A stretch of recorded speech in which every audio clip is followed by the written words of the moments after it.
Rajasthan Royals জেতা ম্যাচগুলো কেন যে হেরে যাচ্ছে বুঝতেই পারছি না। কালকে যদি রাজস্থান রয়্যালস লখনৌ সুপার জায়ান্টসকে ম্যাচ হারিয়ে দিত তাহলে কলকাতার জন্য অনেক ভালো হতো এবং কলকাতারও সুযোগ থাকতো কি ভাই 4 নম্বরের জায়গাটা পাক্কা করার। কিন্তু কালকে লখনৌ সুপার জায়ান্টস ম্যাচ জিতে নিল এবং 4টা দলের 10 পয়েন্ট করে হয়ে গেল। লখনৌ সুপার জায়ান্টসও 10 পয়েন্ট পূরণ করে নিল। একটা হচ্ছে গুজরাট টাইটান্সের 10 পয়েন্ট এবং দিল্লির 10 পয়েন্ট এবং পাঞ্জাবের 10 পয়েন্ট এবং কালকে লখনৌ সুপার জায়ান্টস জেতার পর তাদেরও 10 পয়েন্ট হয়ে গেল। তো 4টা দলের 10 পয়েন্ট করে হয়ে গেল। তো ওই জন্যই কলকাতার জন্য ভাই অনেক সমস্যা।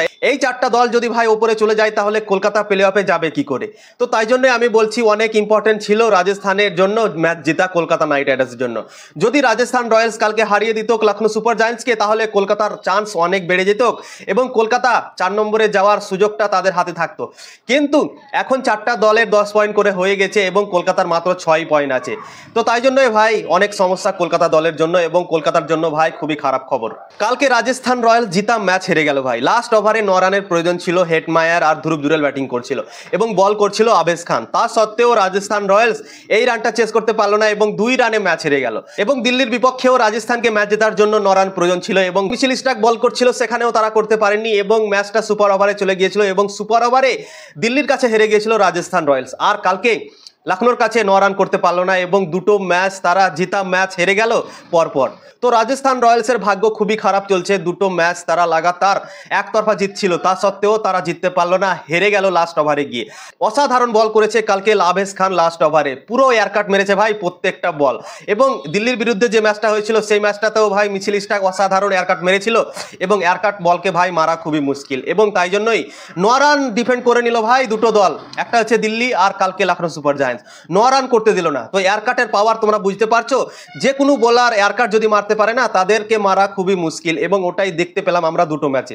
দিল্লির বিপক্ষে মিচেল স্টার্ক অসাধারণভাবে এয়ারকাট মারলো এবং 9 রান ডিফেন্ড করে নিল এবং কালকে আবেশ খান অসাধারণভাবে এয়ারকাট মারলো এবং কোনো জবাব ছিল না হেটমায়ার আর ধ্রুব জুরেলের কাছে। এবং শুভম দুবে নেমেছিল, সেও মারতে পারলো না ভাই। একটা সুযোগ দিয়েছিল আবেশ খান মারার, কিন্তু সেই বলটাও ভাই ছক্কা মারতে পারলো না শুভম দুবে। ফুলটাস বল দিয়েছিল, মনে আছে তোমাদের? ফুলটাস বলটাতে ছক্কা মারার সুযোগ ছিল শুভম দুবের কাছে এবং ম্যাচ জেতাবার সুযোগ ছিল, কিন্তু সেই ফুলটাস বলটাকে মিস করে দিল এবং তারা আবার ম্যাচ হেরে গেল। তো কলকাতার জন্য ভালো হতো যদি রাজস্থান রয়্যালস ম্যাচ জিত, কেননা রাজস্থান রয়্যালস পয়েন্টস টেবিলের নিচে আছে। তো সেই রাজস্থান রয়্যালস যদি ম্যাচ জিত তাহলে কলকাতার জন্য ভাই ফায়দা হতো।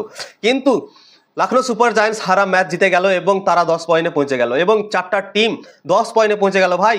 তো কলকাতার জন্য ভাই সমস্যাই সমস্যা, কেননা কলকাতা এখন পর্যন্ত 3টে জিততে পেরেছে এবং 6 পয়েন্ট নিয়ে আছে তারা। তো তাদের জন্য প্লে অফের রাস্তাটা ভাই আস্তে আস্তে বন্ধ হচ্ছে।